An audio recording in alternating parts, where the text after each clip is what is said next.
everybody, it's Lon.TV, and we're checking out the SteelSeries Siberia Elite Prisms. These are a pair of gaming headphones, and they are enormous, as you can see here. But that big size gives you big bass. These things are booming, and if you're into that kind of thing, I think you'll like these, and especially if you're gaming, that's the kind of sounds you will want to hear, and you will hear them quite well in these headphones.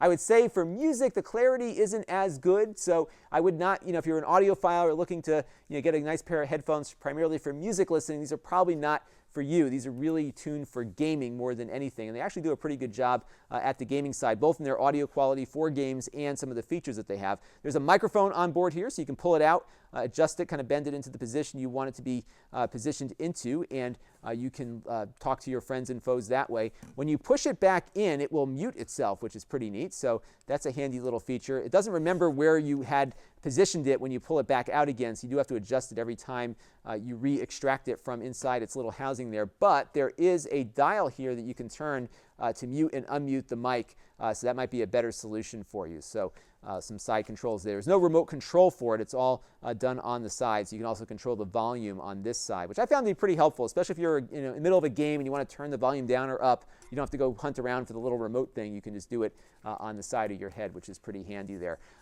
The ear cups are very cushiony. As you can see, these are pretty thick amounts of cushioning here for wearing this for extended periods of time. The band here will kind of auto-adjust to your head, so you don't have to adjust the ear cups at all. You just kind of put it on and it will kind of conform a little bit to your head. These are very well padded here as well, and you got a nice metal band here at the top, so I think overall that should feel pretty good. On the bottom, you've got a little headphone output jack, so your friends can plug into your headphones with their headphones, and that's pretty neat, so you can kind of chain it out and get a little splitter that is built into it. Now, the other thing they do to get all the software features to work is they give you a sound card in the box. This is a USB sound card, and you just plug this into a USB port, install the drivers, which they direct you towards here on the sticker. And what you do is plug the headphones into here. They've got this proprietary connector. Looks like one of these micro USB connectors, the little tiny USB connector. But there are some analog cables as well, so you're not limited to using this if you really don't want to use their little sound card. But if you have a lousy sound card or something, this was designed to work with these headphones, so it does improve audio quality, especially if you have a cheaper PC, you're running off of motherboard audio or whatever. This is probably a little bit of an improvement.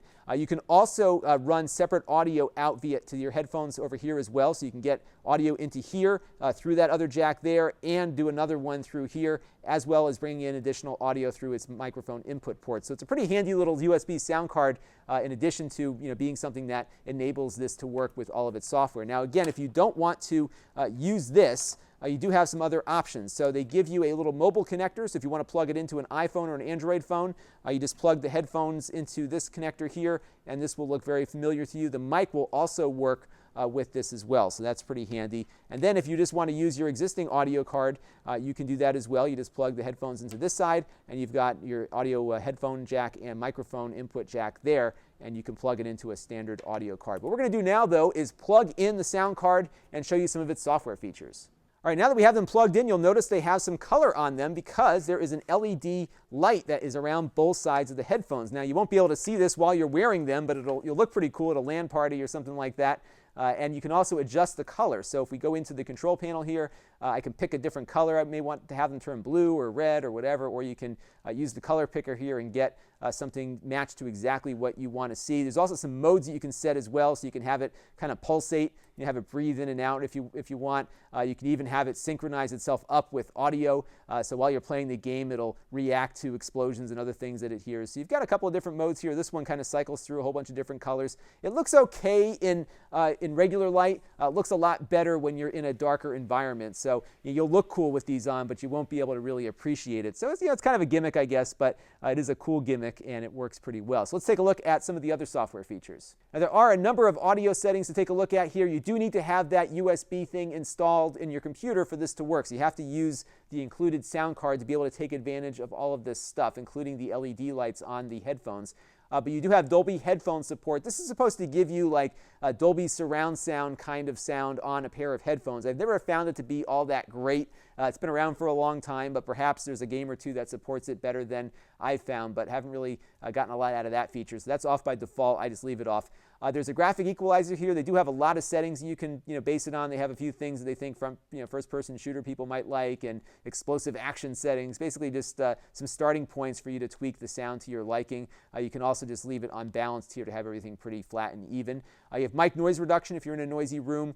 This is pretty cool. They have audio mic compression, so it keeps your voice audio level standard or set at a certain point. So even if you're talking low, everyone should be able to hear you regardless. So it keeps you from yelling at people too loud, and also keeps you from whispering too softly. It kind of tries to adjust the audio volume automatically. It works pretty decently. It's a hit or miss kind of thing sometimes depending on the environment that you're in, but it does function fairly well there.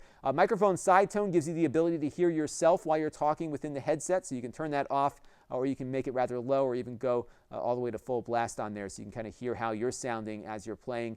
And then, of course, you can set the microphone volume here as well. You also have the ability to save the configuration. So if you have maybe one game where you want to use this compression and another one you don't want to, you can set up configuration profiles, both for the audio settings as well as the LED as well. So that is the SteelSeries Siberia Elite Prisms. And I think for gamers, these are a really good pair of headphones. They're not exorbitantly priced. They're only about $200, so you could certainly spend more. But the bass is booming, really good game audio quality out of here. Maybe not so great for music listeners and audiophiles, but gamers will be quite pleased. They also thought about a lot of gaming-centric features too. I like these very large controls that you can very easily find when you're playing a game. You just want to adjust your volume quickly or mute the mic very quickly. You can get that done with relative ease. I also think including the USB sound card was a great idea, because not everyone's got good audio hardware on their computer, and this gives you the ability to at least know that the output device that you're plugging these things into was designed to work with them. So I think that was pretty clever. Also thoughtful was the fact that you can use your own hardware if you like, just by plugging in these analog cables. You can plug it into your own sound card or your mobile device with this one. So they thought of a lot of things. I think it was really well planned out. The product quality is very nice as well, and I think the gamer in your life or you will find them quite enjoyable. This is Lon.TV. Thanks for watching.